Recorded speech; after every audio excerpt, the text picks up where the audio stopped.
Uma boa psicologia é incompatível com o sistema capitalista. Eu vou tentar explicar isso aqui da forma mais simples e objetiva possível. Para você que não me conhece, eu sou o Adam, eu sou psicólogo clínico graduado pela UFMT e bora lá, né, pessoal? Veja bem, o capitalismo ele oferece para as pessoas o consumo como um certo sentido de vida. Conforme você vai consumindo, você vai se tornando pessoa, né? Você não só adquire coisas, você tem conquistas. É como se você estivesse preenchendo um caminho pré-determinado, né? Que as pessoas têm que preencher, porque preencher esse caminho é, de certa forma, sucesso, né? E as pessoas, de forma geral, enquanto seres humanos, não lidam muito bem com uma ideia de vida sem sentido, uma vida sem um propósito maior, sem significado para as coisas, uma vida que não vai para lugar nenhum. Até porque a vida comporta muito sofrimento e você tem que ter um certo motivo para suportar todo esse sofrimento, né?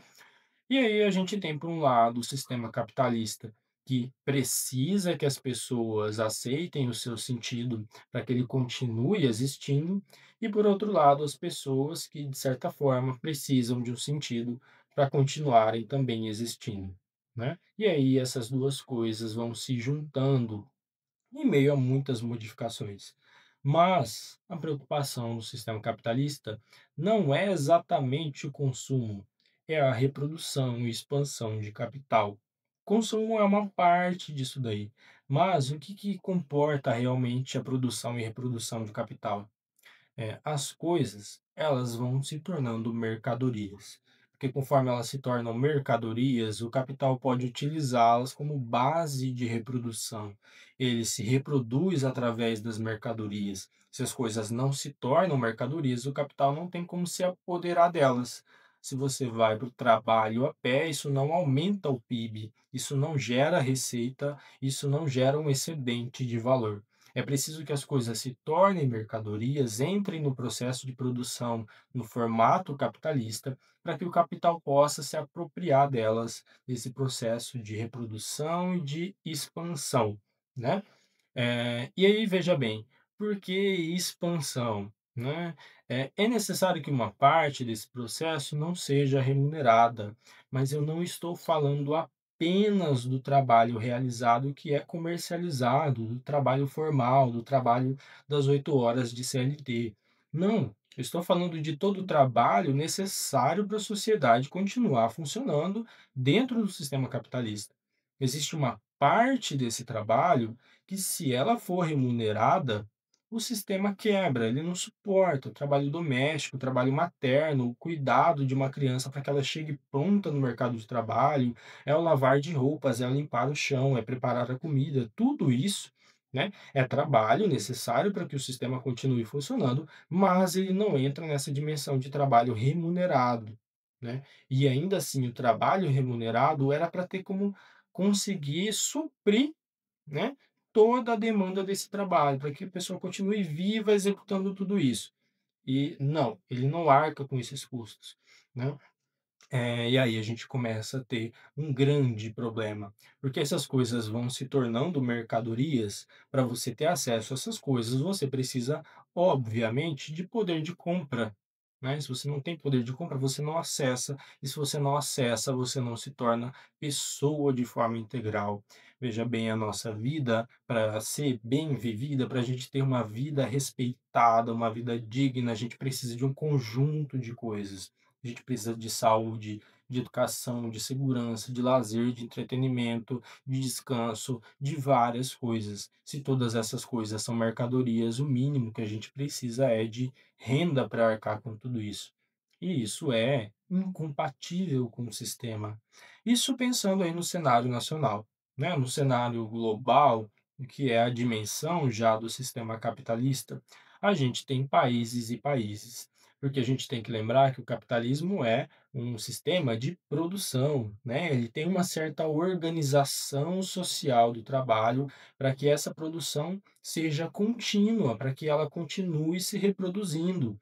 Então você tem aí, né, uma massa de pessoas que vai ter um excedente de trabalho sendo explorado, né, e conforme vai subindo aí essa escala, pessoas que vão tendo cada vez menos excedente de trabalho explorado, até chegar em pessoas que não têm um excedente de trabalho explorado e finalmente em pessoas que nem sequer trabalham, mas são remuneradas pela própria existência, né.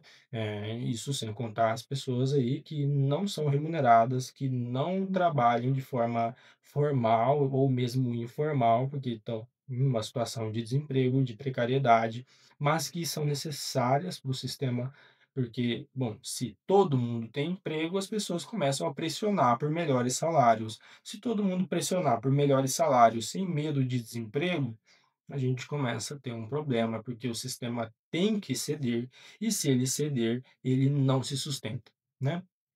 E aí, é um raciocínio muito simples, é incompatível com o sistema, é incompatível com o sistema, uma boa remuneração para todo mundo ter acesso a uma qualidade de vida muito boa de forma integral.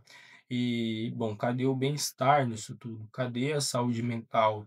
Hoje a segunda maior causa de afastamento pelo INSS é adoecimento mental, né, com cerca de 500.000 casos no último ano, um número que tem crescido, inclusive, e pode chegar a ser a maior causa de afastamento pelo INSS.